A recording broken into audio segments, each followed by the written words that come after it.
Today's guest is Sasha Laghonh, and we talk about taking ownership of our lives and creating our own path to the life of our dreams. We also explore the connection between spirituality and money.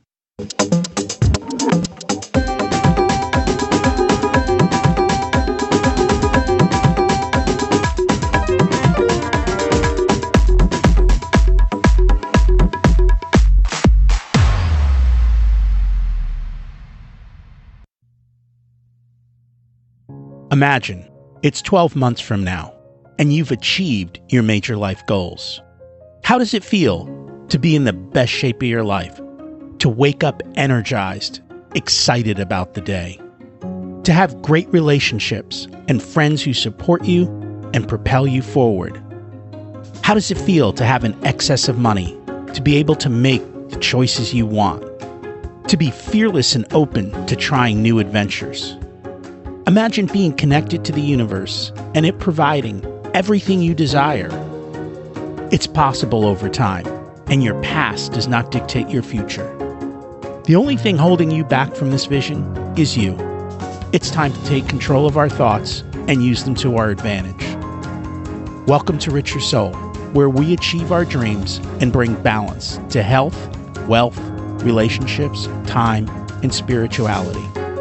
If you have not had a chance to listen to episodes 1 through 9, I encourage you to go back and listen to the framework behind Richer Soul and how to create the life of your dreams. You can also find all the show notes for this episode at richersoul.com. While you're there, you can sign up for a monthly email where I share the best articles I read this month, let you know about upcoming episodes, and share a little wisdom. You can also listen to coaching calls under the Coaching Calls tab. I also share the most interesting articles I read every week on Facebook at facebook.com/Richer Soul. And there's also a Facebook group where you can ask questions and interact with other listeners. How do we connect to the universe? Did you know that there are over 100 billion stars in the universe? Think about the enormity of that, as each star also has a whole bunch of planets surrounding them. It's a pretty big universe, and yet we seem to focus on what's in front of us versus what's out there and possible. I understand sometimes why we forget, as the sky is so full of light pollution that we can barely see a few stars in the night sky. I'm planning a trip to a dark sky area so I can be reminded of how big the universe is and how small my issues in life are. I just finished reading a book, The 4 Agreements, a practical guide to personal freedom, a Toltec wisdom book by Don Miguel Ruiz. The book reads like a story and questions our beliefs. It explores our judgments and our fears. The book asks, how many times do we pay for one mistake? Think about it. You make a mistake once, and then you hold on to it and replay it in our minds 1,000 times over. We need to learn to forgive ourselves. The book also says 95% of the beliefs we have stored in our minds are nothing but lies, and we suffer because we believe all these lies. What stories have you told to yourself? I know I have a lot of them, and I've been working on watching them. Nowadays, when I get a thought or a story pops in my mind, I step back from the story and I kind of watch it develop, and I go, oh, that's interesting. And then I let go of it, and it helps me to overcome it. So, the 4 agreements are: be impeccable with your word. And that means telling the truth, doing what you say, showing up when you say you're going to show up. Pretty simple, yet so hard. Number 2, don't take anything personally. And that kind of goes back to our theme. We aren't the center of the universe. It isn't all about us. Learn to let go. Maybe somebody was having a bad day. Maybe whatever you're doing just wasn't for them. Number 3, don't make assumptions. Ask yourself, is it true? How do you know? I think there's a lot of things we may believe that just aren't so. Number 4, always do your best. When you show up and you do your best, life tends to be great and people start to follow you and look up to you for what it is you're doing great with. So I think they're four very simple agreements, and yet I think it's hard to actually do them on a daily basis. Today, we're going to talk about letting go in the show. What do you need to let go of? What are the weeds in your life that you need to remove? Today's guest is Sasha Laghonh from Sasha Talks. She recently released another book, Departures, Smart Packing of Life Essentials for On-Time Arrivals. She focuses on the vital variables of life that require attention in the areas of communication, relationships, career, death, and more. Do any of those topics sound familiar? It's a lot about what we talk about here on Rich Your Soul all the time. Today, we talk about reinventing ourselves to survive this challenging life, as well as understanding that deviating from societal norms doesn't compromise one's ability to attain success. These certainties encourage humans to engage in introspection rather than always looking outward for happiness. Success and answers that are typically manufactured by society to mislead those seeking an easy way out. We're all anchored to some aspect of our life that keeps us sane, but there are anchors that need to be released. Are you ready to make such bold decisions that can alter your life's path? Let's meet Sasha and what she has to share with us today. Welcome to Rich Your Soul, Sasha. It's great to have you join us today. Thank you, Rocky, for having me. So we always like to start at the beginning. What was it like when you were growing up, and how much did your family and school teach you about money?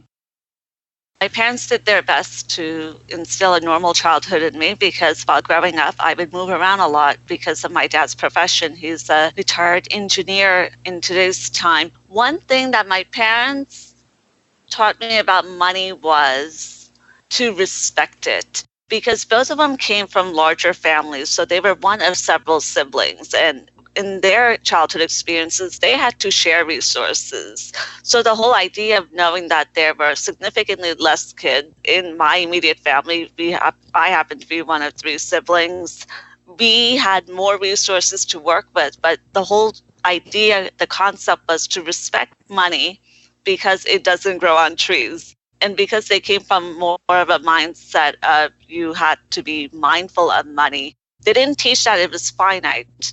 But I would say respect was the key word. And while growing up, I would have to engage in chores to earn my allowance. So it gave me money management skills, but I also learned that regardless of how well you could manage money, there's always going to be a point where you might have to take extra care and plan and forecast and account for life emergencies. And that's something you don't learn as a kid. As you embrace adulthood, you see the reality that money is a tool. It's not a destination, and it's not the solution to solve all of life's challenges. And it's kind of surprising you say that, because I think for a lot of people, they do look at it as the solution to all of life's problems. For a lot of people, I guess they have a lot more emotional investment. And so it's harder to look at it as a tool than as something that we strive for that provides us success and meaning in life. But you seem to see that differently. Also I would say from life experiences, I started viewing it more as a tool from my mid-20s going onwards. Even though I started working at a very young age, and that was willingness to grow and learn, and in exchange for my time, of course, I was paid for it, that I looked at it as, okay, I'm earning money today, but I wasn't thinking at a very young age as I have to be paid X amount in order to feel valued. I looked at it as, this is an opportunity. I get to leave the house. When you're a preteen or teenager, you engage on a level of tasks that are appropriate to your understanding then. And in the adult world, when we go about interacting with people, sometimes people joke around, you're not going to get paid what you deserve. So you have to be realistic. I don't quite believe in that, because through trial and error and working on meditation and my own form of manifestations, you will be rewarded according to how you value yourself. So again, money, how you perceive money, if you perceive it as a tool, I believe that you're going to be able to navigate life and find better meaning. But of course, money has a lot of emotion attached to it. When I have clients that come to Sasha Talks, the spiritual counseling, not even the business aspect of it, and they're in unhealthy relationships, whether they're living together under the same roof or they're married, one of the top factors why they're hesitant in dissolving the relationship is of the money and what money has bought. Money could bring good blessings into your life, but it also brings baggage, and not everyone knows how to manage it. And that's true. And I think in the U.S., people don't talk about money management. You spend all this time going to school to learn how to get a job, but then nobody talks about how best to manage your money once you start earning it and how to use it as a tool to achieve the life that you want. So when you have these clients come to you from a spiritual side and they're having these struggles with money and organization, what is it that you do, or what is it that they need to do to take the next step to have a better relationship with their money and to be able to change their life circumstances? One of the things that I tell, regardless of who comes to me for what type of challenge, is that I cannot make that decision for them. There has to be accountability, and every decision we make in life, whether it has to do with money or not, has a side effect, a positive side effect or a negative. So there's always some opportunity cost, and I throw that accountability back in their lap, and I ask them, if a certain thing or a person is causing so many challenges in your path and you're not willing to work through it, why do you keep tolerating it? Nobody wants to be tolerated, and no thing wants to be tolerated. People are afraid of failure.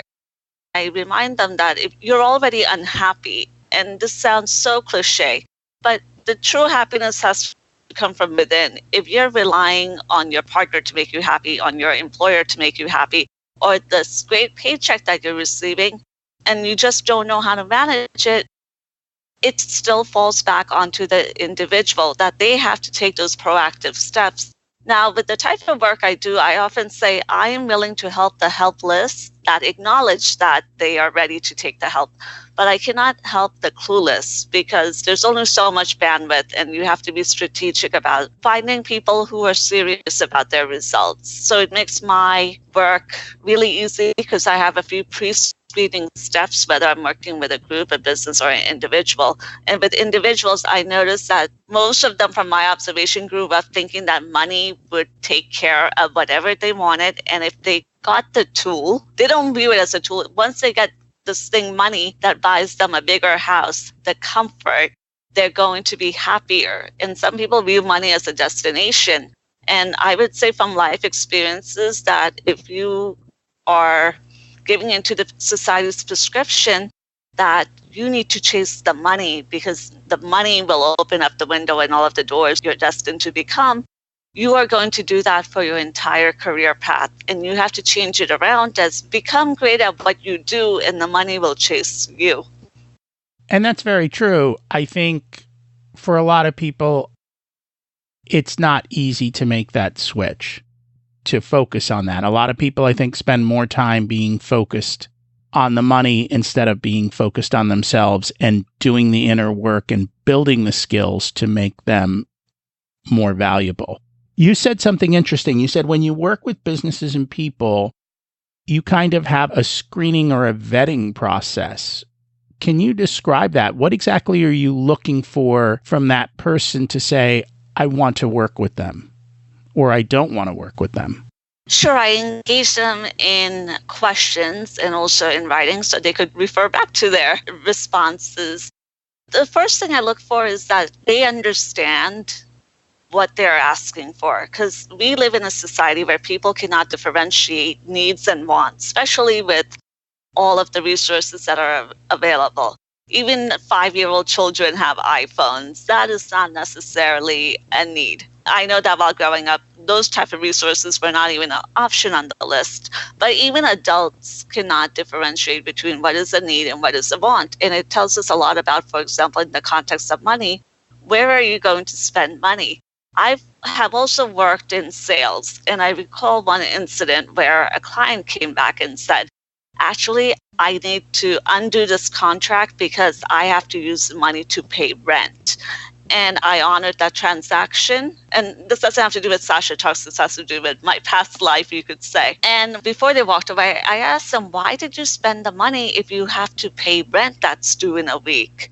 And she looked me in the eye, and I know she wasn't lying. She was just being genuine. And she said, I don't know. This is how I spend money.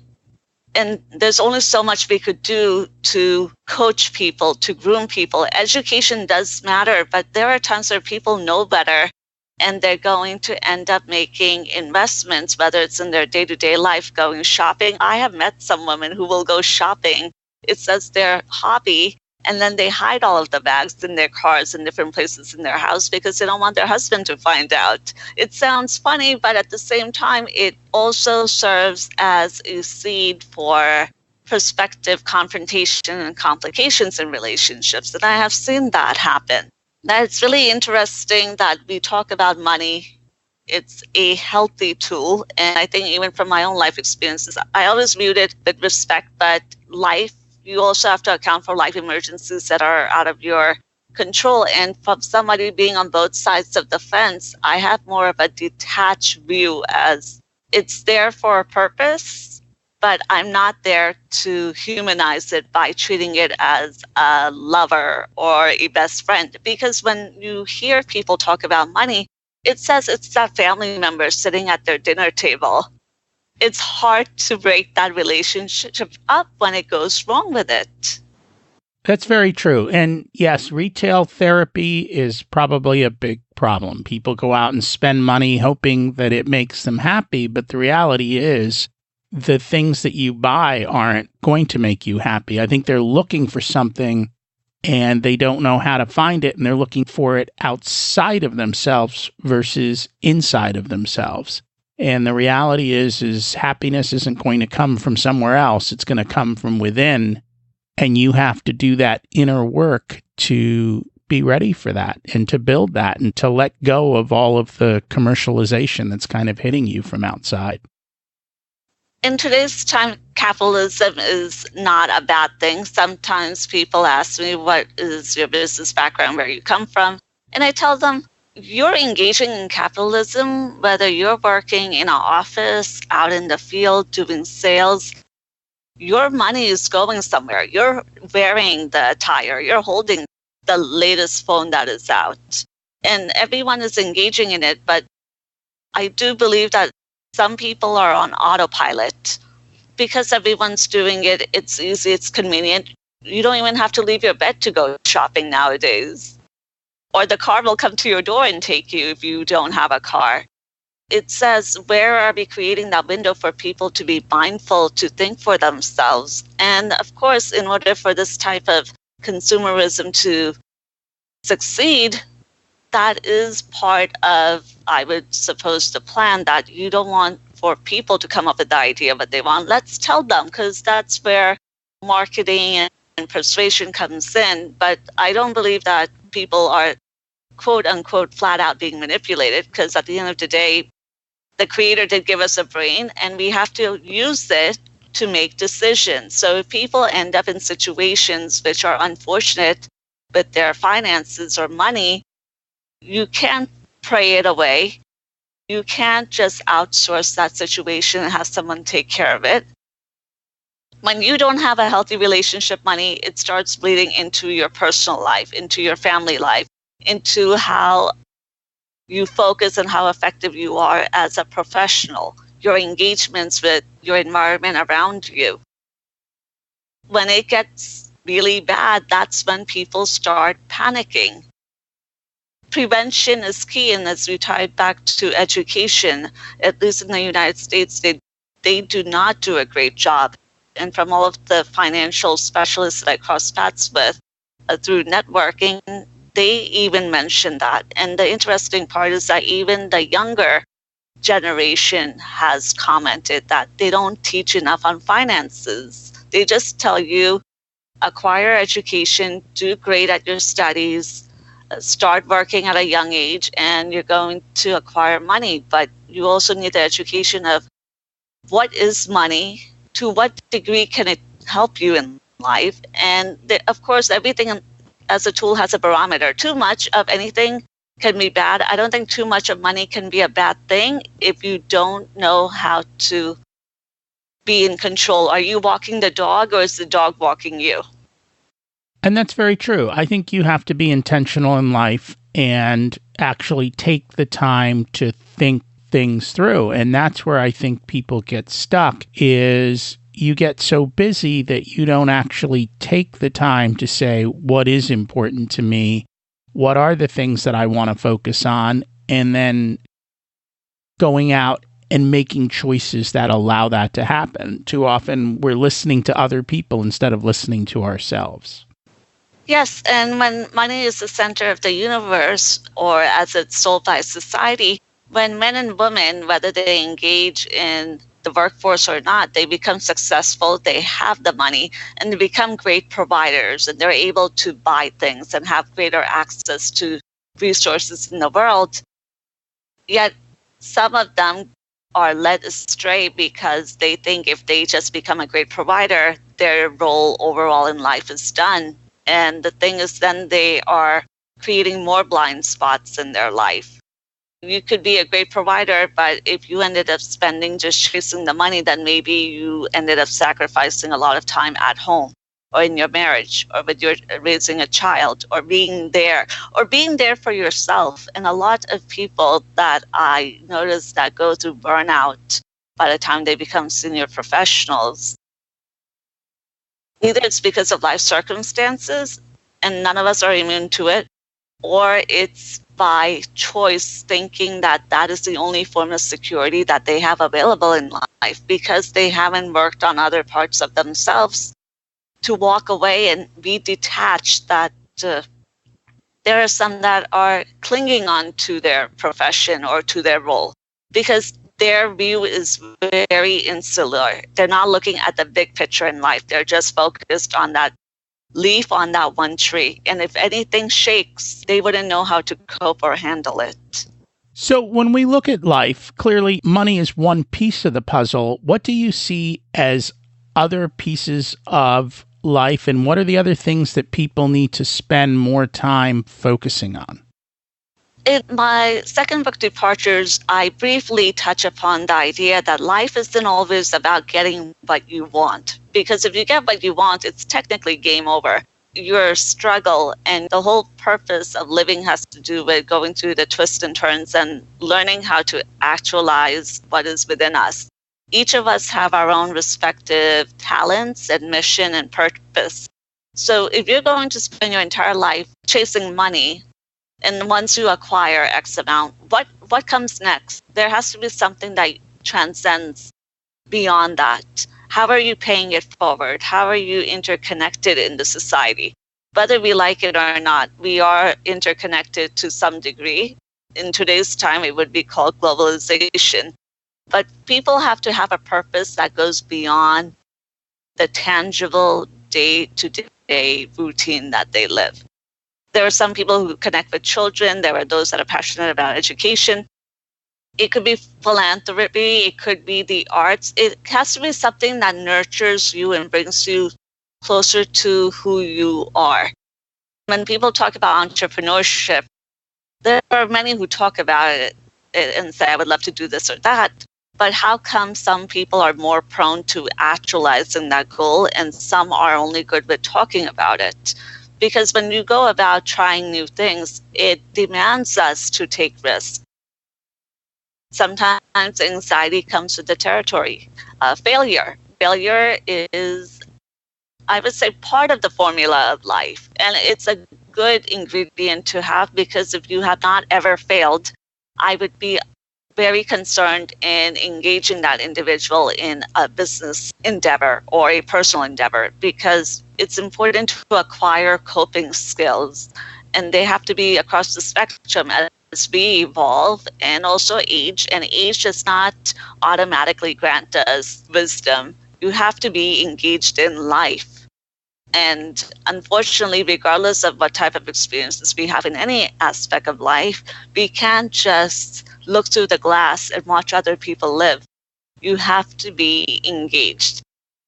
If you start in baby steps, it makes a difference. We have to be engaged in life so we could acquire our own views and our own thoughts. And we're not just reading books is great, listening to people that appear to be credible, but you have to be mindful of your sources. The best source to define you is you.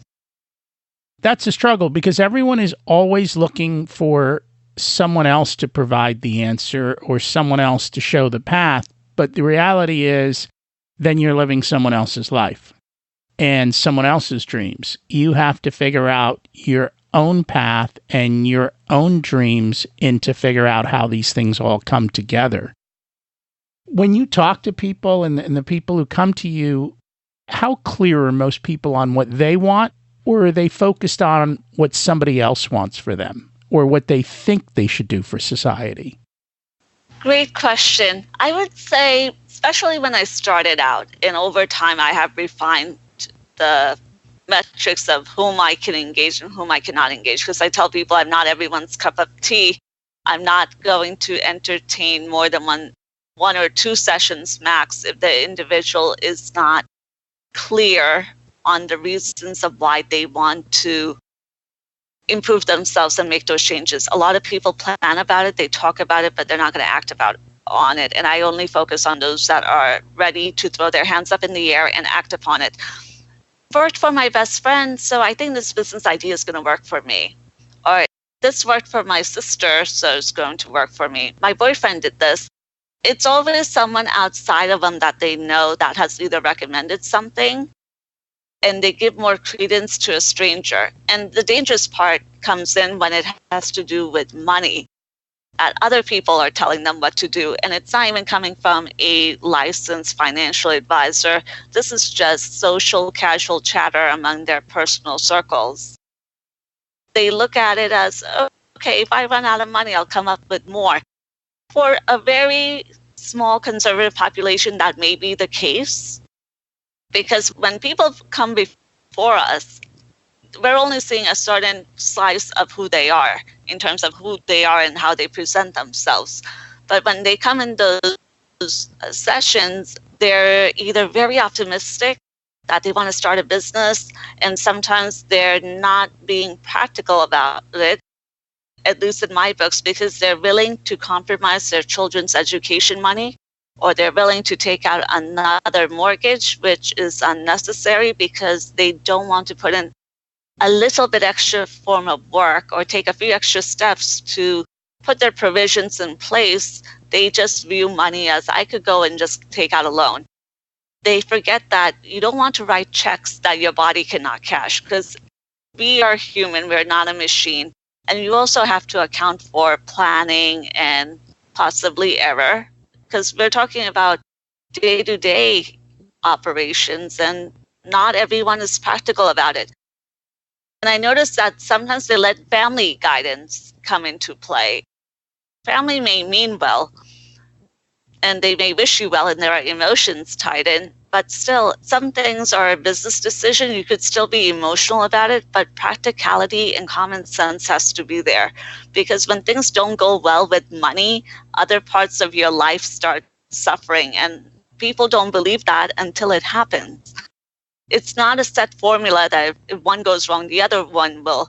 But at least in the United States, there isn't a healthy baseline for people starting off with their own relationship with money. Usually it starts off through their parents or through someone that is helping them along or taking care of them.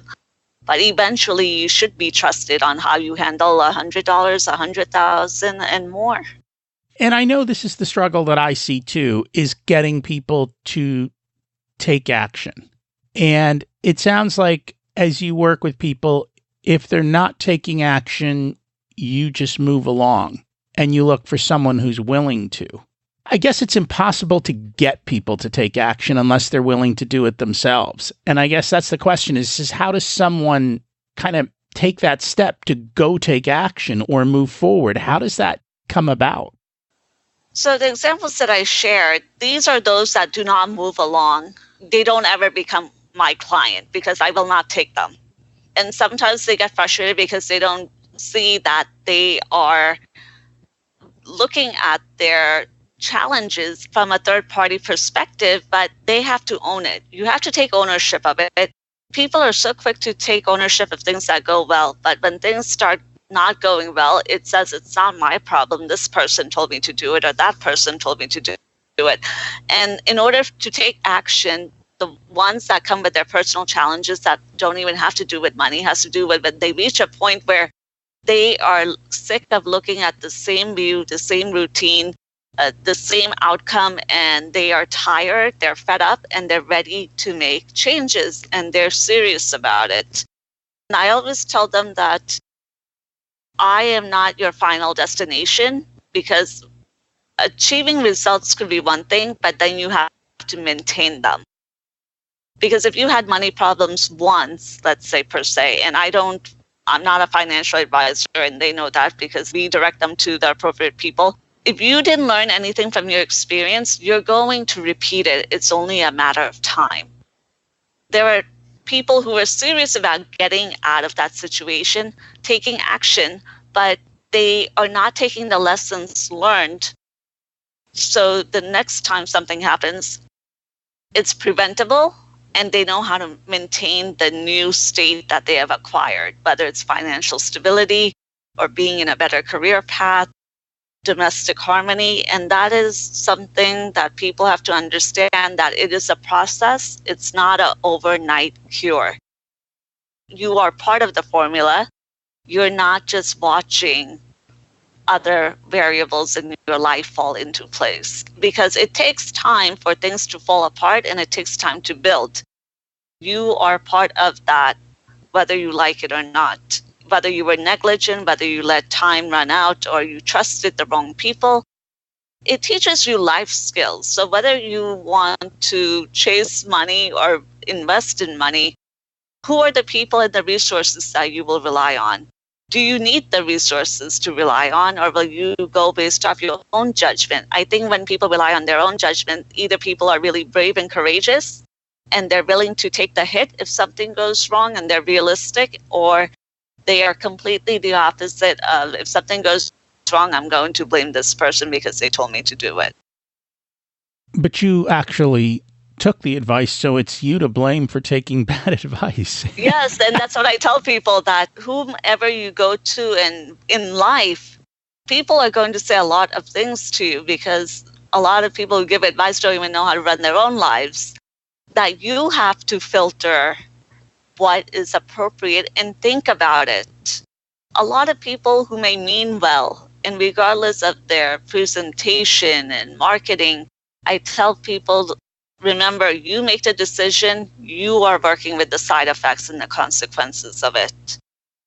It doesn't matter if it's your best friend or your husband or your boss or someone who's been working a profession for 20 years. And when you ask them questions, they're very vague about responses. So it doesn't matter how long someone has been working, but you need to also focus on quality of where you're going and whom you're engaging. Because people look at it as, money is great because I could just pay people to take care of all of the things in life that I don't want to do. And context matters. Life is about living, and none of us are immune from the laws of nature. When things go well, when things, uncertainty, fear, anxiety, we also have to feel through life. And it seems that money is a tool where there are too many emotions attached to it. That's very true. And you have to separate yourself from the emotions, and then it makes things a little easier, but that's not easy to do. We're talking about reinventing ourselves, and I think some people need to hit bottom to begin their reinvention process. But other people, you have the ability to make the decision that you want to improve yourself and get better. And then it's, as you said, it's not one person who's going to take you from the beginning to the end. Someone's going to take you one step along the way, and then you have to find the next mentor, the next person to help, the next piece of information to take that next step. And it's a constant process of always looking for the next person, the next idea, the next step, because what gets you from A to B is not going to get you from Y to Z. You have to be aware of that. Too often, I think people will follow one person and become a guru of theirs or look at them as a guru and get stuck on that. That scares me. Yes. I will tell people, too, I am not an expert in most things. I'll take you from A to B. What I see is balance, looking at all the different things and saying, wait a minute, you said X and you wanted this, but yet all of these things that you're doing aren't allowing you to achieve it. You don't have balance across all the areas. And I think that's one thing that people don't talk about enough is creating balance in life and realizing that what you do in one part of your life does affect another part of your life. So your relationships, your work, the house you buy, the choices you make have effects in other areas. And more often than not, we don't appreciate that. And then we're surprised when a decision we make has a reaction in some other part of our life. And that's a shame. Do you help people also look at all of these different pieces and how they come together? Initially, when people would start coming, they would present a certain aspect of their life. And of course, there would be possibly 2-3 other parts of their life that would be impacted by it. And the spiritual counseling sessions are private. In those, I would notice that people see what they want to see and they hear what they want to hear. They were seeking me out once upon a time, hoping that she's going to tell me what I want to hear. It was just they wanted to hear it from my mouth so they could feel better about certain imbalances in their life. And I do believe that for most people, we strive for that balance, but there's always going to be one part of our life that may take up more time or resources than the other. With businesses, I feel that it's a little bit similar. Organizations that also function as, you could say, the identity of a person, where they end up being not balanced. They do one thing really well, but then they're suffering because they're not good with, let's say, employee engagement, or their operations are not running smoothly because they're not bringing in the right people. And if you don't bring in the right people, how are you going to be able to make money? How are you going to deal with finances?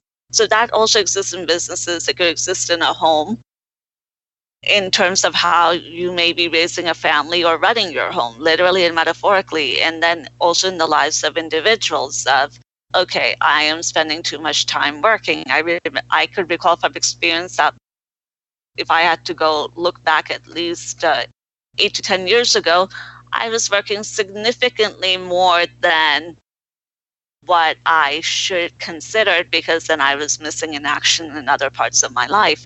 And you realize that you may get what you want, but then the trade-off. And as you get older, you realize, okay, I want more of a balanced life. I need time to work in my favor and not view it as there's not enough time. Because often I come across people who say, I wish the days were longer or the days fly by. And I look at them and I say, I think 24 hours is the perfect amount to go through life day by day. It's just knowing how to manage it. Time management is something I am great with, but I had to decide, how do I want to slice up the pie as I move forward in life? So again, it goes back to accountability and choices that we make. Decisions that I made 10 years ago worked out great at that time due to circumstances. You fast forward, you have to keep refining yourself because we're evolving. And that is something that I find challenging more so with individuals in business settings, that they're so set in their ways because it's always been done that way, that you start questioning, at what point did you stop growing? It's one thing to follow a formula in a business context, but as people, when people stop growing, businesses stop thriving. I look at it that way. And that's very true. And I think 100 years ago or 200 years ago, the rate of change in the world was very slow. There was not dramatic shifts happening. And I've seen in my lifetime, things have been changing faster and faster, to the extent that they say, 10 years from now, Half the jobs that are going to exist haven't even been created yet. And if you look at technology and how much it's changing the world, things are constantly evolving. And so many industries are disappearing because they're no longer relevant, and so many new industries are coming up. So if you continue to do things the way you've always done them, while it used to work in the past, going forward, the rate of change is going to make you obsolete. And so you've got to continuously improve yourself, improve your business, and make those changes, and constantly be learning of how things are coming about. Because if you don't, even if you stand still, the world will pass you by. And I think, unfortunately, a lot of people don't spend time improving themselves as they age. I have seen that firsthand, and it's unfortunate when you see that in business settings, because whether it's for the sake of being right or control issues, or they cling on to what they know, but they fail to understand that if you are in a business setting and you're not working for yourself, you're working for a third-party employer, you need to keep yourself relevant. And in order to keep yourself relevant, you also have to continue growing as a person, or you will drive yourself out of the market and out of your own employment. So it's not, you don't want to just start growing out of the fear that you may lose your job, but people need to understand that it's not always about you, but it is about your well-being that impacts not only those that you work with, but also society on a local and global level. And you have to figure out how you fit into all of that and what you can do to offer the world more than what you're doing now. I think one of the things that comes up a lot, and I think it's something people struggle with, and that is gratitude and learning to be thankful and grateful for what they have. What has been your experience in that area? I started doing a gratitude journal over 3 years ago. I started it off as a 90-day experiment where every day I would sit down, and I treated it as a form of meditation. I would come up with a list of things that I was grateful for. So when you start, the list is more basic, from you're more appreciative of the weather, not having traffic, being alive, having that blessing to wake up another day to live life. And it starts off, you could say, more literal, but then as you continue doing it every day, it grows very insightful. It's also a healthy way of shifting your focus on what you do have in your life, things that are going well, and not looking at the glass half empty. But then again, by nature, I don't look at the glass half empty, even though I'm a realist. And it has brought great blessings into my life. It brings in more opportunities, people, because you start looking for the positives around you, regardless of how bad your day may be. And the thing is that it's life. So now and then, once in a blue moon, yes, you will have a day where things don't go ideally according to how you anticipated, but that's life. And within that realm, you have to be able to see the beauty of life. And with the gratitude journal, I've noticed that people also respond to you a little bit differently. And it's not because you look different, but they could sense how you come off and your mindset. And I tell people, if you're going to do this, even as an experiment, do it for yourself. Don't do it to make someone happy. Don't do it to show off. This is something about you, because it's your time, your energy. And I'm traditional at heart that when I do it, I like to write in a journal. I don't type it up. And you could do it on an app on your phone, to each their own. And with the gratitude journal, I challenge myself one level beyond that. I do the forgiveness. So every day I forgive a minimum of one thing or one event from my life, whether it happened that day or something that started coming to me, and then you forgive it. You acknowledge it, you bless it, and you let it go. Because there are a lot of people who carry the baggage of this person did this or they did that, I am owed this. And maybe if they were really apologetic, the apology should have came. But people act as they are owed stuff. And no one owes anyone anything in this life, but you do owe yourself the opportunity to live a wholesome life, whether or not you have as money, resources or not. This has to do with the intangible aspect of life. So going back to the gratitude, I highly encourage people to start looking for the positive, because I recall that in the initial years when I used to spiritually counsel people, they used to come with requests that I want a better boss, I want more money, I want a promotion, I want a bigger house, I want to get married. They want all of these things, but they weren't focused on what they already have in their life. They were always chasing or looking for something that is missing, the missing puzzle pieces. And if you focus on the pieces that are already in front of you, the other pieces will appear and fall into place, but you have to work for it. And I think we're always looking for what's missing. We always want something else. And yet, when you look at the bigger puzzle, there are many parts of it that are actually pretty amazing. And we fail to be thankful for all those different amazing parts. And that probably is what drives some of the unhappiness. But when you spend time being grateful for all the good, then the rest kind of falls into place. And whatever it is you're looking for, it kind of does appear in the sense. It's not magical, but when you're focused on looking for something, then those opportunities start showing up because you're looking for them. And you start to see things, but you still have to do the hard work to be able to achieve that success and so forth. You have to do the hard work. I remember once a woman had called into radio and said, I'm taking on this activity of visualization that you should have pictures of what you want to actualize. And she said, I have them all over my place, but I don't see anything happening. And I asked her, what measures are you taking in your actual physical life to work towards those goals? Because there are many people who could look at let's say in today, at an Instagram picture, but it's not going to appear around you and within you. You have to go out and work towards it. And also, what may belong to someone else is not the prescription that you may need in your life. That you have to be careful of. If you don't come up with a vision of your own, someone else is going to give you a vision. And as you mentioned earlier, you'll be living someone else's life. What are some of the other intangibles that we need to focus on to increase ourselves in our overall lives?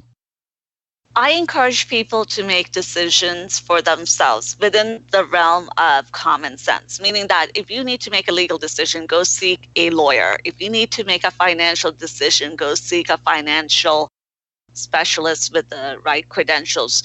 Take ownership of seeking out the information. Don't just rely on hearsay. Don't just go based off the internet. The internet has a lot of great information, but the internet also has a lot of bad information. Anybody could wake up, go online, and start writing and sharing information, and it may not be backed up with the legitimate resources. People are living in that very convenient society where they want results to just pop up in 2 minutes, regardless of how long it took for their challenge to surface. I want people to take ownership and accountability and think for themselves. Think for yourself, and if something feels uncomfortable, ask yourself, is it because it falls outside of your values? Is it outside of your comfort zone? Is it a safety issue? Or because it's such a foreign idea, it makes you anxious? That's fine. It's a human reaction, but then you have to take a step further and explore. You have to build that relationship within yourself, because many people around me have maintained relationships outside of them. But if you were to leave them alone, not many of them would be able to function. And I do feel that at least in the last 10 to 15 years, people have become more vocal about spirituality. And I don't think spirituality should override any other belief system. It just exists among all of the ones that exist. But it does not mean you pray things into your life and pray things out of your life. It means that you are using the source, the energy, the wisdom that you acquired through living to make more active and mindful choices. And no one has to adhere to any type of belief system out there, but it goes back to practicality. You have to engage. Do not be a passive character in your own life, because at times I see people that are so successful, they have a healthy control in their life, but they also leave room for flexibility, for good surprises to come. And then there are those that are completely victims in their life because one or two events happen to them. And from that moment on, it's easier to be in that pity party. And you don't want to be somebody who lives life 2-3 decades moving forward and you look back as, I had one bad financial investment, it ruined me, and I never came out of it. You never came out of it because you never made that decision that you wanted to come out of it. It sounds harsh, but people have to take responsibility. And a lot of these things are quite simple but hard. And I think that's kind of what life is. The principles to live a great life are not very difficult, but they are hard to do on a day-to-day basis, and it takes effort and work to achieve them. And that's where I think the struggle comes in. You know, once you have things ready to go, you just have to keep showing up and doing the work and understanding that it's not going to be perfect. There are ups and downs, and it's in the valleys that you grow, and you have to accept that. And that's not always easy. Yes, and in the society that we live in, it's not as we're all spread throughout where we have to travel 2-3 hours to see one another. You're always surrounded by people who kind of gauge to what degree you should be doing well. And it's a tricky territory because then you let people around you dictate what success is, what happiness is, how you should present yourself. And once you sign up for a story, you feel that pressure that you need to adhere to it. Again, it comes back to the type of relationship you have with yourself. If you can't be honest with yourself, then forget about being honest with the people that you interact with, whether they're acquaintances or those that you know intimately. And it's quite easy to change your story. You can change your story anytime you want and create a new one. And it's actually not hard. You just have to decide what the story is you want to tell yourself and then go live that story. One of the things that you also talk about is death in your book, correct? I don't know what insights you have on that. Yes, I talk about death metaphorically, that as we go about life, there are probably a few deaths, metaphorically speaking, that we encounter where we embrace one phase of our life. We grow, we nurture it. And for those who do care about living, they learn their lessons and they move on. And that also has to do with reinvention, that let's say if you're a business owner and how you worked 30 years ago, you have to keep yourself relevant, not only in the marketplace, but to come up with ideas and be open to taking risks. There are no guarantees in life. There are 20-year-olds that I cross paths with, and sometimes I'm left speechless because they want the way that their outlook on life is that things are so definitive and they can't change. And I look back at when I was 20, of course, I had my own thoughts, and I look back at reality today. So much has happened. You have to leave bandwidth for exploring life. You can't just set a formula in stone and it will take you from day one to your last day on earth.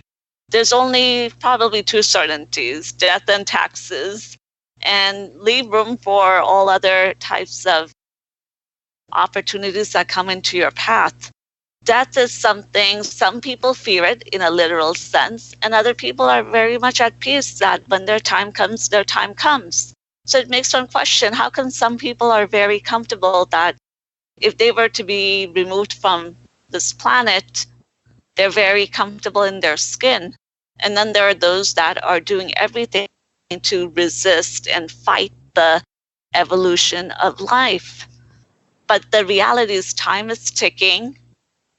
More money is being made. Things are not being run out. It's just the perception that people embrace that you have to fight till the end. And if you don't fight, then you haven't earned it. You have to work for it, but you don't necessarily have to be aggressive in order to run everyone over to get what you want. That's interesting. It's a metaphorical death and saying closing chapters in our life. This was the way things were, and now it's no longer going to be. And closing it out and moving on. And that could be a past failure or the way you were living your life and now you want to live your life a different way. You essentially can do that. And in business, many times they do that. They kill off projects. They kill off things that no longer they want to do. That's the hard part, is letting go, is when you send something, so to speak, to death, is to let go of it and not continually hold on to it. Do you have any advice for how to do that? Because I know it's not easy. Letting go is a topic that I explore in Sasha Talks now and then. Typically, when people are hesitant of letting go of a person or a thing, it has to do with emotions or the fear that if you let go, you're going to have a regret. And it's interesting that we touch upon this topic because a few days ago I was having a discussion with someone who works in a global organization, and they do very well. But as you continue growing, there's going to be weeds in life, and you have to be able to take that courageous step and get rid of the weeds, whether they are in the form of people, in the form of bad investment projects, but you have to start cleaning because weeds multiply. Just like that, whether it's a small business, a large business, or an individual running their own life, there are going to be times where what source, person, or things or tools worked really well for you, the return on investment ends up dropping. I'm not talking about family, because blood is blood, but there are going to be times where you will have to walk away from relationships that you have outgrown. You will have to walk away from possibly job opportunities that are no longer aligned with who you are presently today. You have to be true to yourself with the decisions you make. And the thing is, when it comes to decision making, people are afraid, what if I make the wrong decision? What if I end up regretting it? Sometimes it has to do with the moment that I make that decision, something great is going to happen for that organization or that person, and I'm going to miss out on it. That's where I tell people you have to know yourself well enough. You have to be comfortable in your skin and confident. And that is something that is ongoing self-development work. It's not when something happens, I will become confident. I tell people if you know yourself well enough, then you should not be in the gray area of letting go of things.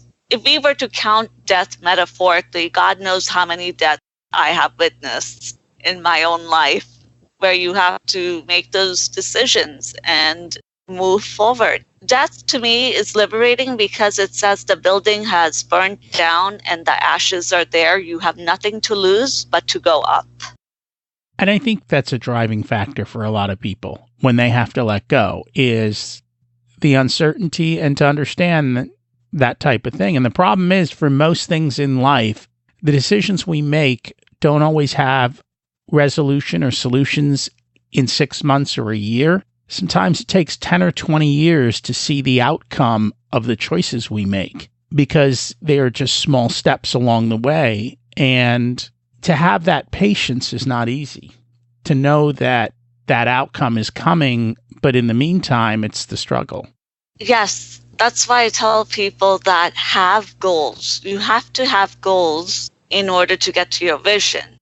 Because if you don't have goals, then you're going to feel like you are a leaf just floating around wherever the wind takes you. And that is perfectly fine. I really believe that based off all majority of people that I cross paths with, there are just some who really need a defined prescription in order to live a sane life. And then there are those that are very free-spirited and they thrive in that type of setting. So there's no one way of living life, but still it's important to put meaning in your life by working towards things that matter to you and not to let all of the outside noise take over how you live your day-to-day life, because I see that very easily happening to people. And there are too many dead people walking, and I want people to be alive and well as they interact among us. So when you say you see too many dead people walking, what does that really mean? They appear that they are just on autopilot. They have their routine. Having a routine is a good thing, but they're just living a life that makes them feel safe. And the chances are very high that the likelihood is high that nothing really will go wrong.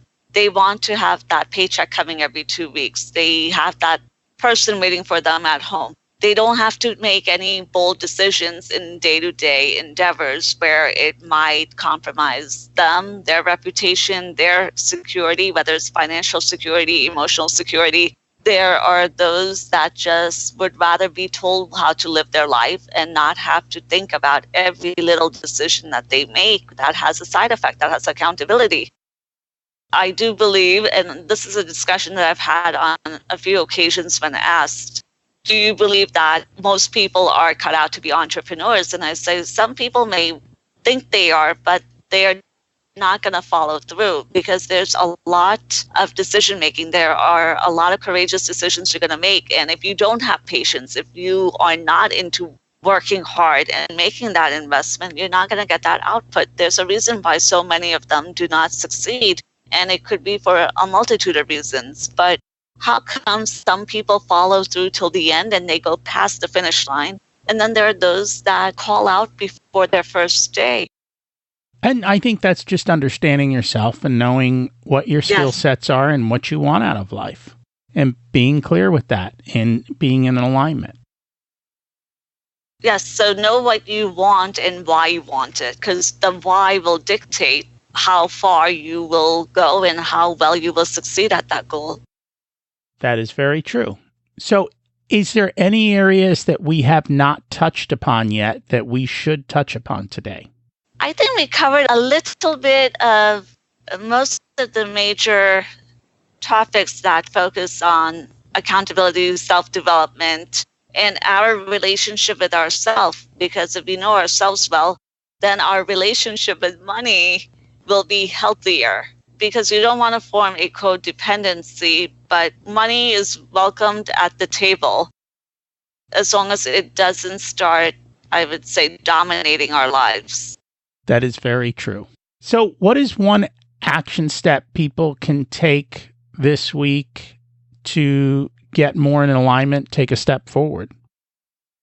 I would say focus on gratitude, whether you do it once a week or every day. If you're going to do it every day and you're new to it, come up with 3 things that you are grateful for. And because we did talk about money and resources, just mentally audit your immediate living space of things that you need and things that you want. And when you go shopping, this is something that I was taught when I was in business class in my preteen. My teacher would say that when I go shopping, I get a cart or a basket and I take whatever I need to buy. And then before I go to pay, I look at it as what do I need and what do I want? This individual would end up with a lot more wants. And she would say, I'm going to put away what I do not necessarily need immediately. And that was a good way of something that I carried with me, literally and metaphorically. Be careful. If you get everything that you want in one day, 1 week, or 1 month, chances are high that it may not even matter a year from now or 5 years from now.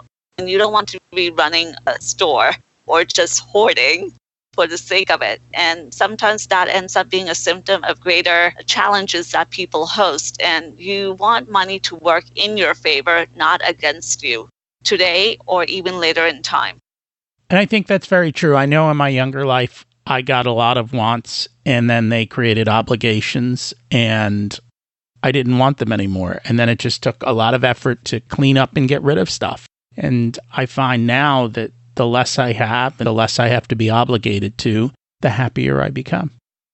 If people would like to find you and learn more about what you do and connect, what is the best way for them to do that?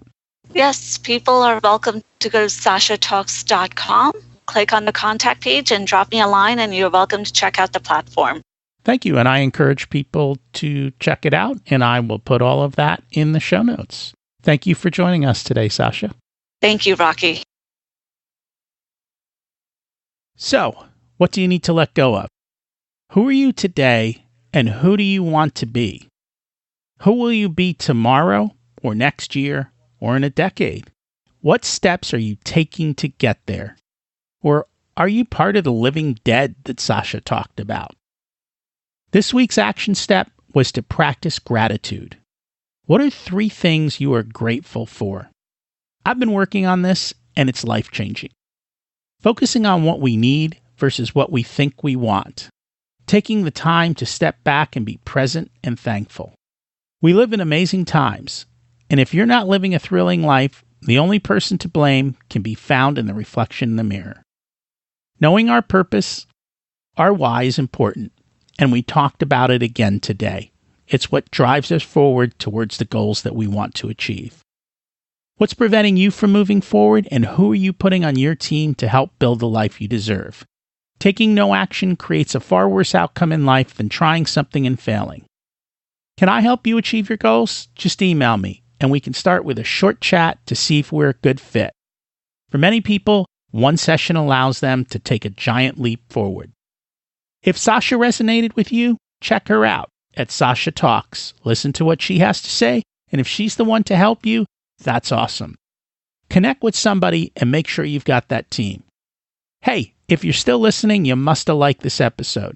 So please share it with a few friends. I would appreciate that. You can always get me at rocky@richersoul.com. I'd love to hear how you're doing and how the information I've shared has helped you. Thanks for listening. Have an abundant week.